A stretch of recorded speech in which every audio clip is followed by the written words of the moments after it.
नमस्कार, मी प्रवीण महाजन, न्यूज महाराष्ट्र एक्सप्रेसवर आपलं हार्दिक स्वागत करतो. नमस्कार. ऍडव्होकेट नयना आखे ज्यांनी आपल्या धर्मपत्नी सो क्षमा नयना आखे यांना वार्ड क्रमांक 6 वरच्या या वार्डात नशीब मागवण्यासाठी उतरवलेला आहे.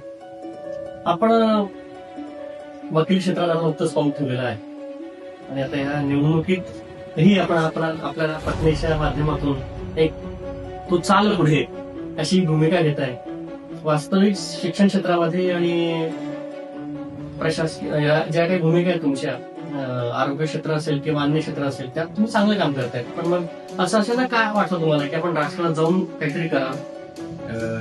सर, मी खूप वर्षापासून शिक्षण क्षेत्रामध्ये होतो, परंतु त्यानंतर माझं ऍडव्होकेट ही डिग्री पूर्ण झाली आणि सामाजिक दृष्ट्या समाजामध्ये फिरत असताना समाजाच्या काही अडचणी होत्या, त्या मी अनुभवल्या माझ्या पद्धतीने आणि तिथे मी काम करायला सुरुवात केली.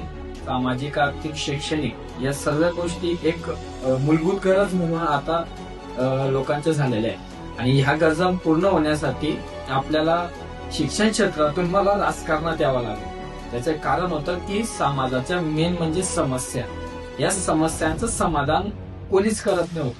म्हणजे आतापर्यंत 15-20 वर्ष ज्या निवडणुका झाल्या त्यात जे नगरसेवक किंवा जे पण मेंबर आलेले त्यांच्या कामांचा आढावा मी घेतला, परंतु नगरपालिकेचा आढावा घेतला, तिथल्या सर्व कारभार आणि तिथला सर्व निधी वगैरे याचा अभ्यास केला आणि त्यावर मी ठरवलं की नाही, आपण ह्या क्षेत्रात उतरल्यावरच इथला विकास होईल वार्डाचा, अन्यथा विकास होणं शक्य नाही.